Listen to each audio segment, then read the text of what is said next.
The Battle of the Somme, a name etched in history. But the textbooks hide a story few can comprehend. It begins with a number: 2 million men, maimed or killed in just the first 5 months of war. That is the entire population of Vienna at the time, erased. By 1916, the War of Movement was a distant memory, a 470-mile scar of fortified trenches stretched across Europe. For nearly 3 years, the front lines would barely move, a stalemate of machine guns and artillery. The British sector was considered quiet, no major battles, but the quiet was a lie. It cost 100,000 casualties before the Somme even began. Shelling, snipers, disease, 600 men lost every single day. A soldier peers over the sandbags. Across no man's land, the German line is still. An unnatural silence hangs in the air. Not peace, just a pause. The Somme was one of the quietest places on the entire front, a place where the men in the trenches had made their own peace, an unspoken agreement. You don't shoot, we don't shoot. Soldiers on both sides understood the pointlessness. They just wanted to stay alive. Historians would later call this the live and let live system. But the soldiers' fragile peace on the front was a mirage. Back home, a different war was raging, a vicious psychological war against their own men. How do you make a man voluntarily walk into a meat grinder? You just have to publicly call him a coward. In Britain, the weapon of choice was a simple white feather, a symbol of cowardice.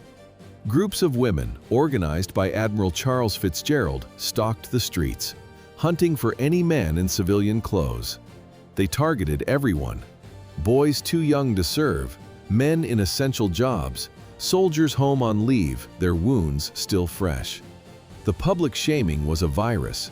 One decorated hero, Private George Sampson, was on his way to receive the Victoria Cross, the highest award for valor. He was in a civilian suit.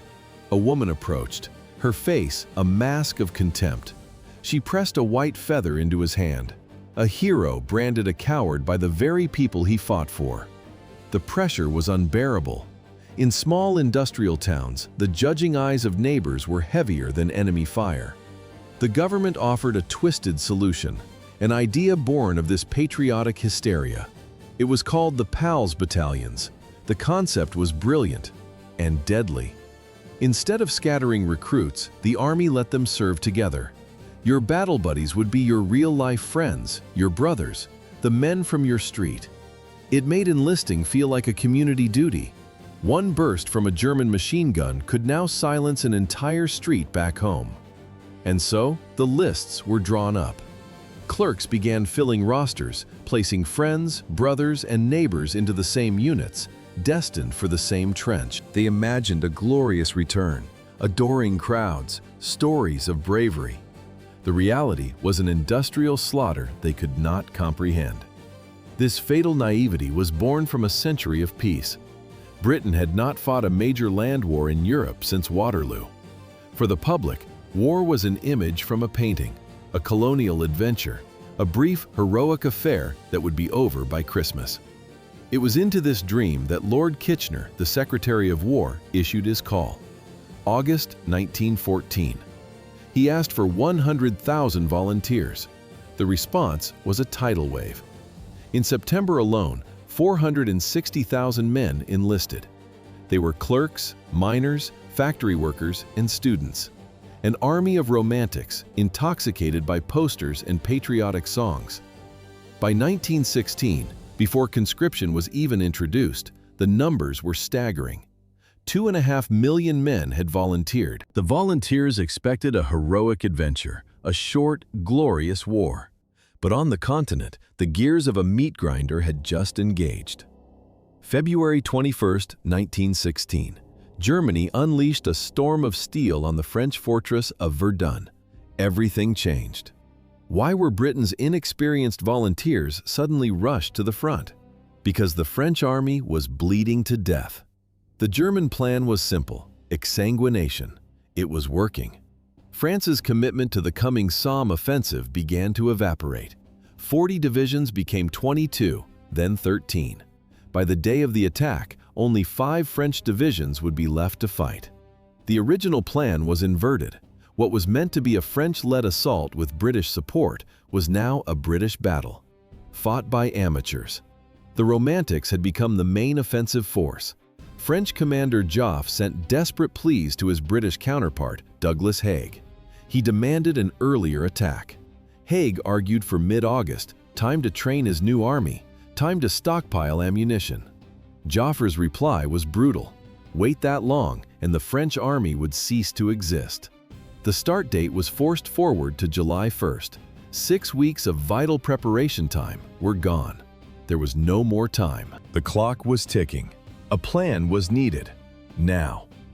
French Commander-in-Chief Joseph Joffre approved a new offensive. The location, the Somme River Valley. So what was the strategic value of this quiet rural landscape? None.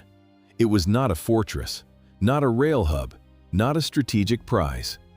It was simply the seam, the place where the British and French armies happened to meet. In a quiet headquarters, a pencil scratched across paper, deciding the field of slaughter for hundreds of thousands.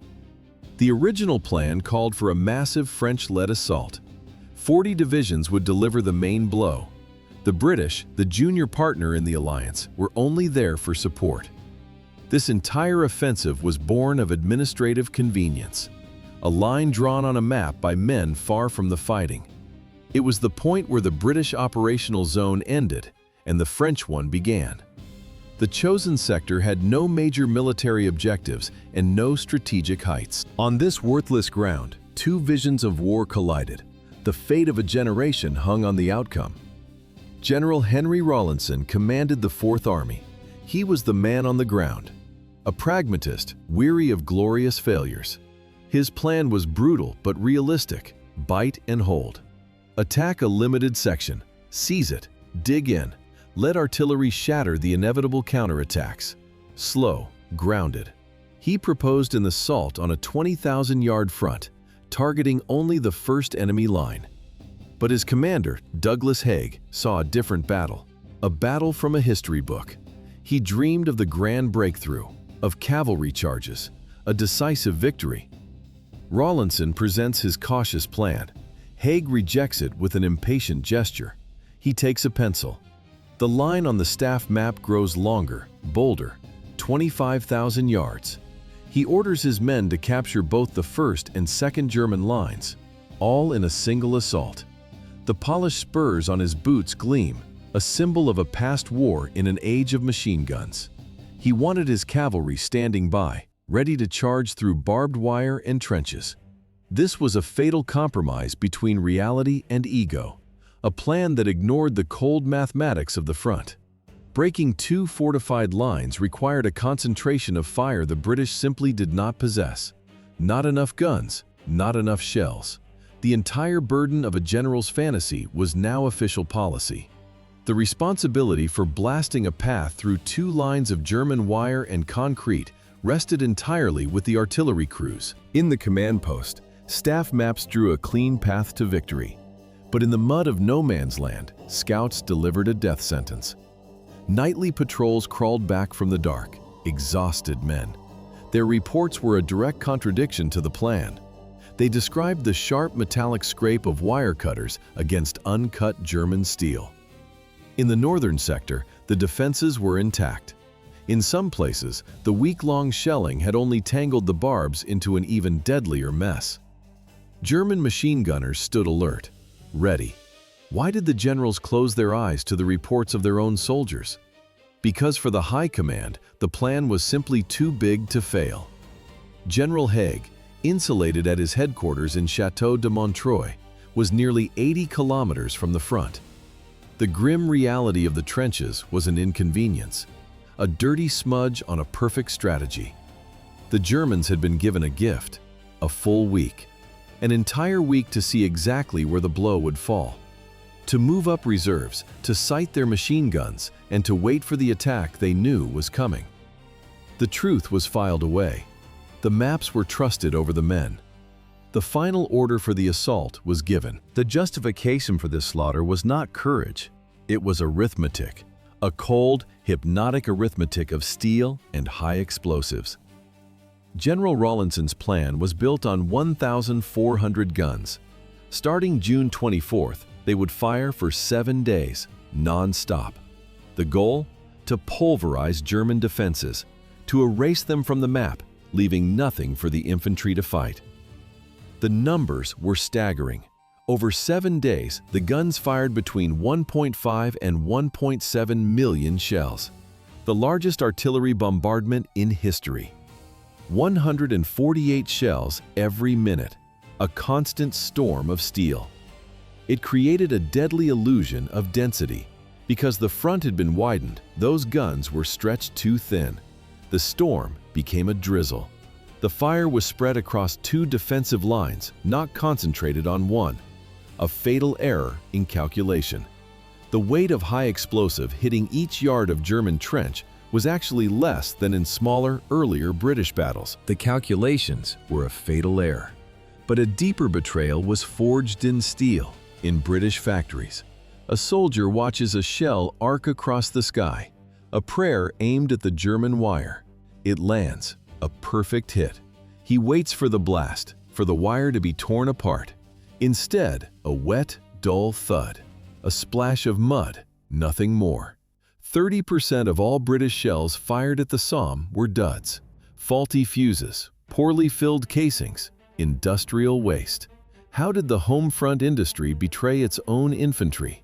The answer was the shell crisis of 1915. A desperate shortage of ammunition forced a reckless solution. Production was massively accelerated. Quality control was abandoned. The government paid for quantity, not quality. And hundreds of thousands of useless shells poisoned the supply chain. But even the shells that did explode were a failure. A second catastrophic problem: the type. 2/3 of the entire bombardment used shrapnel shells, designed to spray lead balls against infantry in the open, absolutely lethal to men, completely useless against the true targets. Shrapnel cannot cut thick barbed wire. It cannot collapse a deep concrete dugout. It has no blast effect. The only weapon for that job was high explosive. But HE rounds were new. They were scarce, often too small to penetrate German defenses. So the army fired what it had, not what it needed. 2 out of every 3 shells fired were shrapnel. While British factories churned out defective shells, German soldiers had been digging for 18 months. That quiet work, which began in late 1914, would soon be paid for in British blood. The chalky geology of the Somme was a gift. Not waterlogged clay, it was solid, self-supporting, a builder's dream. So the Germans went deep. Fortresses buried 30 to 40 feet underground, reinforced with heavy timber and steel rails. These dugouts could shelter entire companies of men. Above ground, 16 rows of barbed wire created a metal forest, a killer's landscape. Then came the 7-day bombardment. It was absolute hell. Dugouts crumbled, burying men alive. Others suffocated in the darkness, their lungs filled with chalk dust. Soldiers trapped underground became hysterical, clawing at the walls, desperate to run out into the very fire they were hiding from. Even the rats panicked. A screeching tide of vermin flooding the shelters to escape the endless vibration. For 7 days they had no food, no water, only the shaking earth. But deep in the chalk, most of the German defenders endured. The German machine guns were not dead. But for the British High Command, they didn't exist. On the morning of July 1st, 120,000 British soldiers prepared to step into a ghost front. An 18-mile line of men, ready to occupy empty trenches. The order from General Rawlinson was simple, absurd: walk. Men were to advance at a steady walking pace, not run, not rush. Long, straight lines moving in perfect formation, 5 yards between each man. Why forbid them to run? Because the command distrusted its own soldiers. Rawlinson feared his inexperienced volunteers would break formation, dissolving into a chaotic mob he could no longer command. They were a human mechanism, a tool to be applied slowly, methodically. But this mechanism was already broken. Each soldier carried 66 pounds of equipment: rifles, ammunition, shovels, sandbags, food. That weight was nearly half the body mass of an average underfed recruit. Running was not an option. It was a physical impossibility. In the pre-dawn darkness, officers moved down the line. A ladle dipped into a bucket. It splashed into a tin mug held by a trembling hand. A double ration of rum. Its sharp, warming smell hung in the damp air, the only anesthetic offered before the greatest catastrophe in British military history. The men were told the enemy was annihilated. Their only job was to walk over, take the ground, to step over the ghosts of the German army. At 7:20 in the morning, the week-long artillery barrage lifted from the German front line and moved to their rear positions. What happens when 110,000 pounds of ammonal detonate underground? The earth splits open, but the enemy survives. After a week of failed artillery, the British played their final card. A weapon buried deep beneath the German lines, set to detonate 2 minutes before the attack. 7:28 in the morning, July 1st. The ground did not shake. It heaved. Entire sections of the German front line simply vanished. A colossal pillar of soil, rock, and bodies climbed into the sky. The sound was a physical force, a deafening roar that crushed the air for miles around. This was 110,000 pounds of ammonal, the equivalent of 50 heavy bombers from the Second World War, all detonated in a single instant at a single point.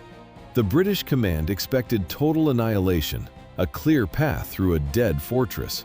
But deep below the surface, in reinforced concrete bunkers, German soldiers were thrown against walls.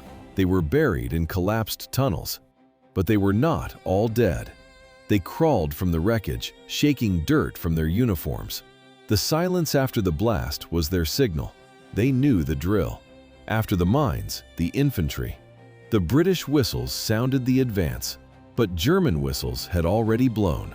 Surviving machine gunners raced to their posts, clearing debris from their firing arcs. For that detonation to happen, an army of men had to bury themselves alive. For months. They were the tunnelers, crawling in darkness beneath no man's land, digging narrow, collapsing burrows through unstable ground. The air was thick. The oxygen ran out. Men worked in silence, listening. The greatest terror wasn't a cave-in. It was the sound of German picks from below. The enemy was also digging, countermining, laying their own charges to collapse your tunnel and entomb you forever. It was one of the most terrifying jobs of the war. Their work prepared 19 separate mines beneath the German lines. 8 were massive, 11 were smaller. By the morning of July 1st, they had planted over 110,000 pounds of ammonal explosive. The ground was still settling from the explosions. As the dust from the 19 mines began to clear, a new sound cut through the air. At 7:30 in the morning, along an 18-mile front, whistles blew. 100,000 men climbed out of their trenches. German machine gunners stumbled from their deep dugouts. They coughed out chalk dust and cordite fumes. They looked out and saw something impossible. Why didn't they believe their eyes? Tens of thousands of men were walking towards them. Upright, unhurried, long, straight lines of British infantry, advancing slowly across open ground as if on parade. The Germans had time. They set up their machine guns. They pointed them at the few gaps in the uncut barbed wire. The slaughter was about to become mechanical. By the end of the day, 20,000 British soldiers were dead. 37,000 more were wounded. That is one death every 4 seconds. A standard British platoon of 40 men was erased in less than 3 minutes. Most of them fell in the first half hour. German gunners opened fire and did not stop. Some crews fired over 20,000 rounds that morning alone, into the tightly packed formations, funneled into killing zones. German soldiers watching from their trenches later said the sight made them physically sick. For the 37,000 wounded, a quick death was a mercy. Their real agony had just begun. The system designed to save them did not exist. 4 stretcher bearers per company, 4 men to evacuate 200. A system built to rescue only 2% of its casualties. The rest were left in the mud of no man's land, waiting for hours or days. Aid stations were overwhelmed. Some men crawled for 2 days before being found. Others were never found. In a captured German trench, a medical officer and his orderlies lay dead, killed by a shell. Behind them, a long line of wounded British soldiers sat in silence. They were waiting for help that would never arrive. They were waiting to die. The news reached England. The PALS battalions, men from the same towns, the same streets, had gone over the top together. They died together. Whole communities erased before breakfast. In some towns, church bells tolled all day. There was not a single street without its blinds drawn in mourning. 37 pairs of brothers died on July 1st alone. The experiment was over. The army broke up the remaining battalions, their local character gone forever. For those who survived, a different diagnosis waited. 40% of British casualties were classified with shell shock. In 1916, it was not treated with sympathy. In the south, the French 6th Army advanced. They lost only 1,500 men, but their success was an island. It could not be exploited. The British line to the north had collapsed. This was just the first day. The battle would continue for another 141 days. The slaughter did not end on July 1st. It became a machine. What was the price of this advance? Over 4 months of fighting brought the Allies just 7 miles of scorched earth. The cost? More than 1 million casualties. British, French, German. That is over 140,000 lives for every single mile of mud. But some losses can never be counted, only named. 72,337 men simply vanished, swallowed by the earth, pulverized by steel. Their bodies were never found. Their names are carved on the Thiepval Memorial, a monument to the unburied. While the battle raged, a film about the Somme was seen by 20 million Britons, propaganda for a victory that never came. Among the millions ground down by the fighting was one Bavarian corporal. In October 1916, shrapnel wounded him in the thigh. That soldier's name was Adolf Hitler.